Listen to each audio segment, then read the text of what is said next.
கொழும்பு மாவட்டத்தின் சீதாவாக்க பிரதேச செயலக பிரிவிற்குட்பட்ட கொஸ்கம சாலாவ அகரவிட்ட மகாவித்தியாலயம் குறைந்த வசதிகளை கொண்ட ஒரு பாடசாலையாகும்.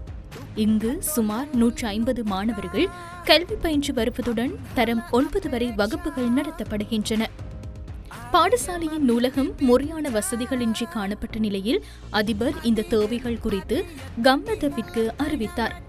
நவலோக உயர்கல்வி நிறுவனத்தின் முழுமையான பங்களிப்புடன் செயற்பட்ட கம்மத்து அகரவிட்ட மகாவித்தியாலயத்தின் நூலகத்தை புனரமைத்து சுகாதார வசதிகளை ஏற்படுத்திக் கொடுக்க நடவடிக்கை எடுத்தது.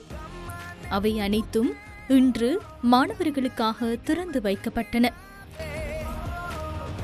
MBC பிரதம நிறைவேற்று அதிகாரி புத்தி விக்ரமநாயக்க, நவலோக உயர்கல்வி நிறுவனத்தின் உதவி பொது முகாமையாளர் திரினி குணத்திலக்கு, பூமாகம கல்வி வலயத்தின் நூலக மற்றும் அழகியல் கல்வி பணிப்பாளர் கபில மெத்தேகொட உள்ளிட்ட அரசு அதிகாரிகளும், கம்மத் பொதுச் செயலாளர் பிரசன்ன அத்துக்கோர்ல உள்ளிட்ட குழுவினரும் இந்த நிகழ்வில் கலந்து கொண்டனர். எம்மால் முடிந்த அளவு உங்களுக்கு பங்களிப்பு வழங்குமாறு கேட்டுக்கொள்கின்றோம். அரசாங்க தரப்பிலிருந்து எமக்கு கிடைக்கின்ற நிதி ஒதுக்கீடுகளை கொண்டே முடிந்தவரையில் உங்களுக்கான அனைத்தையும் செய்கின்றோம். ஒரு நூலகத்தை உருவாக்குவது என்பது ஒரு சிறைச்சாலையை மூடுவதற்கு சமமானது என்பதை நன்றாக நினைவில் வைத்துக் கொள்ளுங்கள். நவலோக உயர்கல்வி நிறுவனத்தின் உதவி பொது முகாமையாளர் இங்கு உரையாற்றினார். நூலகத்தை நிர்மாணித்து மீண்டும் உங்களிடம் ஒப்படைக்கும் நாளில் இந்த நூலகத்திலிருந்து அதிகபட்ச பயனை பெற்றுக்கொள்வீர்கள் என நாம் எதிர்பார்க்கிறோம். உங்களது ஏனைய வேலைகளுக்கு மத்தியில் ஒரு நாளைக்கு 1 மணித்தியாலம் அல்லது 1.5 மணித்தியாலம் என சிறிய நேரத்தையாவது உங்கள் கல்விக்காகவே ஒதுக்குங்கள். ஒரு பூரணமான பிரஜையாக உருவெடுக்க வேண்டுமென்றால் கல்வி கட்டாயம் அவசியமாகும்.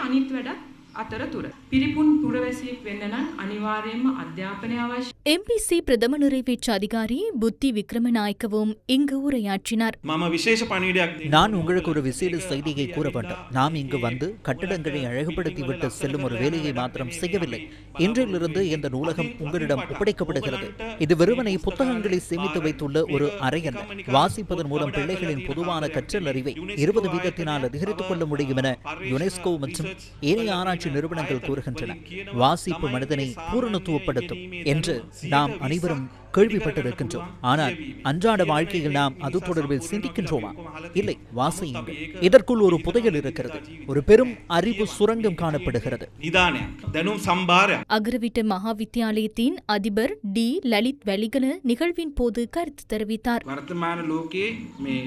தற்போதைய உலகில் கையடக்க தொலைபேசிகளுக்கு அடிமையான பிள்ளைகள் புத்தகங்களிலிருந்து தூர விலகிச் செல்லும் ஒரு நிலையே காணப்படுகின்றது. வினாத்தாள்களுக்கு விடையளிக்கும் போது கூட சரியான சிங்கள எழுத்துக்களை அவர்கள் அறியாதிருப்பதை நாம் நன்கு அறிவோம். அந்த பிள்ளைகளின் எழுத்துக்கள் மிகவும் மோசமாக காணப்படுகின்றன. அடுத்ததாக ஏதேனும் ஒரு மொழி போட்டி அல்லது பேச்சு போட்டியை நடத்த சொன்னால் அவர்களிடமிருந்து அந்த பேச்சு திறன் இல்லை. இதற்கு ஒரே காரணம் நாம் புத்தகங்களிலிருந்து தூர விலகி இருப்பதே ஆகும். நாம் புத்தகங்களை வழங்குகின்றோம். இந்த வாசிப்பை ஒரு கட்டாய திட்டமாக இந்த நூலகம் முன்னெடுக்கும். அதன் மூலமே எதிர்காலத்தில் பிள்ளைகளின் கல்வியை எம்மால் வெற்றி கொள்ள முடியும். எதிர்கால சந்ததியினரை அறிவால் மேம்படுத்துவது தொடர்பில் கம்மத் பெருமிதம் கொள்கின்றது. கம்மத் நாட்டை கட்டியெழுப்பும் மக்கள் அரண்.